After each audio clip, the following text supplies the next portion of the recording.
श्रीमद् भगवद गीता अध्याय 3 श्लोक 36। अर्जुन उवाच अथ केन प्रयुक्तोऽद्य पापचरति पुरुष अनिच्छन्नपि वार्ष्णेय बलादिव नियोजित। અર્જુને કહ્યું, હે વૃષની વંશી, શા માટે મનુષ્ય અનિચ્છાએ પાપયુક્ત કાર્યો કરવા પ્રેરિત થાય છે, જાણે કે કોઈ દબાણથી એમ કરવા પરોવાતો હોય? શ્રીકૃષ્ણે અગાઉના શ્લોકમાં કહ્યું છે કે મનુષ્ય આકર્ષણ કે ઘૃણાના પ્રભાવને આધીન થવું જોઈએ નહીં.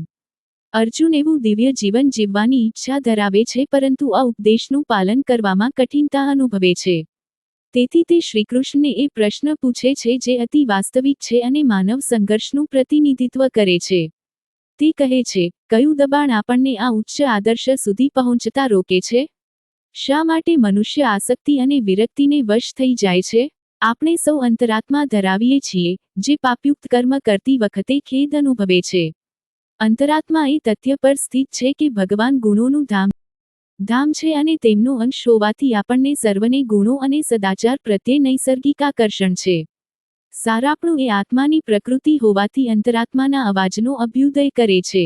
આથી આપણે એવું બહાનું કરી શકીએ નહીં કે ચોરી કરવી, છળકપટ કરવું, બળજબરીથી પડાવી લેવું, હત્યા કરવી, અત્યાચાર કરવો અને લાંચ રૂશ્વત લેવી એ પાપયુક્ત કૃત્યો છે, તેની અમને જાણ ન હતી.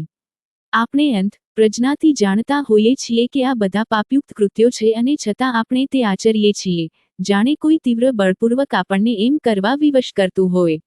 અર્જુન એ જાણવા ઈચ્છે છે કે આ તીવ્ર બળ શું છે?